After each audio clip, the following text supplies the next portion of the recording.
How's it going, good people? My name's AJ, back with another video. I wanted to talk about a comparison between the two exams I've taken so far. So we're talking about level 2 versus level 1 in terms of difficulty.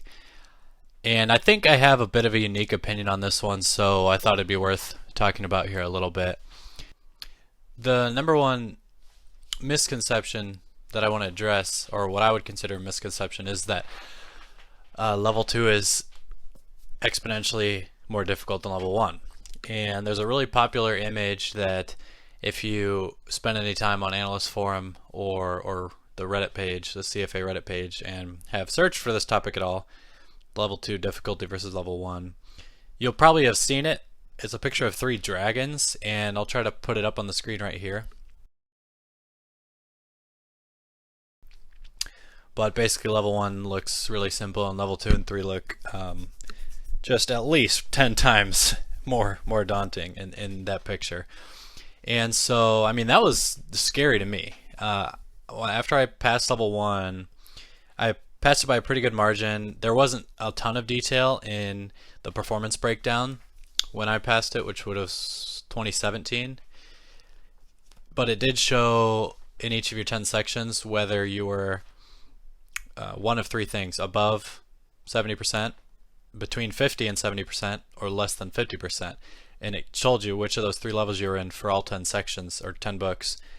So there's a little bit of detail there, and I was over 70 in 9 of the 10. So I know that I did fairly well, okay? But I still didn't have a ton of confidence going into level 2. Now, some of that was intentional. I didn't want to build a lot of confidence in myself going into that test because I didn't know if I would start easing up on myself or not, but I thought there'd be a higher chance of me doing that if I went in with a lot of confidence. And you can hear about my study strategy a little bit in one of my other videos. But I purposely deflated confidence going in a little bit. But also that image and other people's, not just that image, but other people's descriptions, which I've read, many descriptions on the difficulty between the 2 tests, just make level 2 seem like it's virtually impossible compared to level 1, and I thought level 1 was hard. I studied 471 hours and I had a tough time with it. Now I scored well, like I just mentioned, because of the horror stories that others told about level 2 online, basically. And this is all online, by the way. I didn't talk to, I think, a single person in real life who had taken level 2. I don't work for a, well, that's not true. I did talk to one other person at my company. I don't work at a big company, so there aren't a lot of people, but I did talk to one other person who had taken level 2, and she didn't pass, and she gave me a really horrifying description of her experience with that exam, just like I was reading online. So, man, those things put together, the popularity of that image that I'm talking about, and those descriptions, just in my mind, and it's not like I made this up in my mind, it's because of what I heard from these other people. What they are saying is that level 2 is, a whole nother level than level 1. Well, it's on another level in terms of difficulty, and that level 1 is nothing like level 2. So, with that preface, my opinion is that level 2 is a lot like level 1. So I'm basically disagreeing. I think I'm disagreeing with a lot of people. Now, there are some here and there that will say level 3 was the easiest and level 2 wasn't a bad thing, like that, but I don't think most people agree with that. I think me saying that level 2 is similar to level 1 is a little out of the ordinary, and so I want to talk about why I feel that way.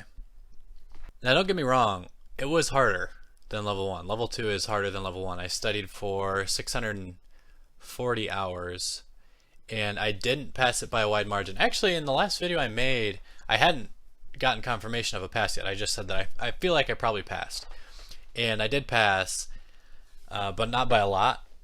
I wasn't right on the edge, and actually this year they give you a much better description of your scoring breakdown for each of the 10 books. So I might do another video on that, but like Mark Meldrum has a great video on interpreting your scoring breakdown using the new diagrams that they give you. So that being said, I'm trying to remember, results came out probably 2 months ago. I was right between the minimum passing score and the 90th percentile. So if minimum passing score is 55th on level 2, because 45% of people pass. I was probably, 70th percentile or so. Yeah, so something like that. I kind of felt like I had possibly did better than that on the exam. So while I'm obviously super happy that I passed, I am glad I put in that much time, because I don't think I would have passed if I would have studied the regular 300 or 3 to 400 hours that a lot of people did. I'm not like at that genius level. I think I'm just a regularly smart person, so I needed to put in the time, but it just wasn't the beast that I think other people have made it out to be. So it's really hard to kind of quantify the relative difficulty of the two exams. What I've told people, because some of my friends have asked me, because I told some of my friends, oh, level 2 is just this unbelievably difficult exam. It's nothing like level 1. And so a couple people ended up asking me how much harder was it, and my answer was 30% harder. I don't know how I came up with that, but I really do feel that that's about the case. So I was kind of going to compare my notes. The way I study is to take notes from Wiley videos, and I could or the Wiley study notes, depending on which I'm using that day. I could talk about that later. Anyway, handwritten notes for some of what I'm doing, and then handwritten answers to the CFA Blue Box examples and CFA EOCs. And I was going to compare the quantity of notes, and for level 2 I actually had about twice as much written down and about twice as many formulas written down before the exam. So from that respect it would be 100% harder, but I think that's just the nature of the way I studied for it, and that I wanted to be more complete than I felt like I was for level 1, so I wrote more. I'm trying to think of a way to compare them, and I just kind of thought through the difficulty of the problems, and that's kind of the best way I can describe it. And there's really only one topic that I would consider like extremely difficult that you probably would need to be like an extremely high IQ person to be able to tackle. The rest of them are a lot like level 1. That's why I say the exam was similar to level 1. The specific nature of the questions aren't always similar. Some are, but most aren't. What's similar about it is that it's more of a breadth exam than a depth exam. Another analogy here all the time online is that level 1 is a mile wide and a foot deep, but level 2 is only 100 yards wide, but it's a mile deep, or something with similar relative dimensions. And that analogy to me is even worse than the picture of the dragons, because I thought level 2 was very similar to level 1 in the fact that it was a really huge amount of information, but none of it was rocket science. If you spent your 2-3 hours that night, maybe it took you 2 or 3 nights, so you spent your 6 or 9 hours, but you could learn a topic, and depending on how well you review in the month before the exam, you can remember how you learned it and then know how to do that topic. So again, it was more of a quantity over difficulty issue studying for that test, just like level 1 is. So I definitely don't subscribe to the idea about level 2 being much more narrow and focused, but much more difficult. It was probably 30-40% more difficult, and there was probably that much more material. Now, the one section that was exponentially more difficult than anything you saw in level 1 for me was credit swaps, which is in the derivative section. Valuing credit swaps. Credit swaps? Interest rate swaps. No, currency swaps. Valuing currency swaps. Those are all topics in the curriculum if you haven't been through it yet.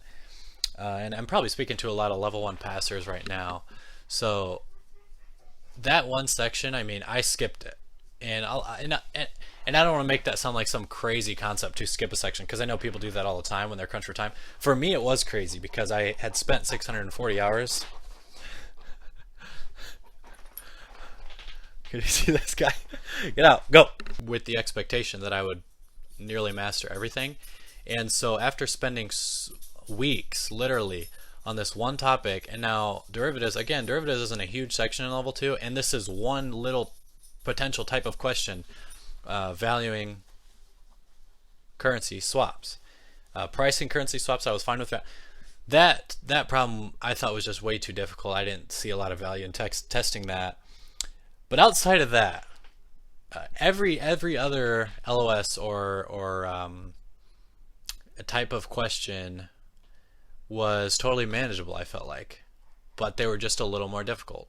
Not a little, they were moderately more difficult. So that's kind of my summary on the take on it, guys and gals. I don't know what else to tell you other than I disagree with what I think the majority of people say about the difficulty between. And I don't want to try to make myself sound like I'm smarter than those people anyway. I don't think I'm coming off that way. I just thought I'd mention it because I'm not disagreeing with the fact that it's more difficult. Again, I feel like people are trying to scare other people a little bit or something. I don't know why so many people claim that level 2 is wildly more difficult when I took it and it just wasn't. It was just more difficult. Now, if you put in 300 hours for level 1 and 300 hours for level 2, I never thought about this before. Most people do about that, I think. And if you did that, then I could see level 2 seeming twice as hard. Okay, so I'll just throw that thought in here then. If you spend 300 hours, and if this is your feeling, maybe someone let me know, because that would actually kind of make sense. Since I spent about 470 on level 1 and 640 on level 2, much more time on level 2, and I still found it a little more difficult. So yeah, that could potentially be the case. I thought I had a pretty good argument drawing up here, but either way, if you spend more time on level 2 than level 1, you should find it, at least in my opinion, not wildly more difficult. Let it be that. Don't get overconfident now that I'm saying it's not that as much harder as other people claim. It is harder, but if you pass level 1, you can pass level 2. That's a really fair way to say it. If you had the intellectual capacity to pass level 1, you have it to pass level 2. I think what those descriptions, this and the dragons thing, kind of portray is that you have to have this higher level of IQ to be able to get through level 2, and I don't think that's the case. Put in more time and you can do it. So there's my thoughts on it. Thanks for watching.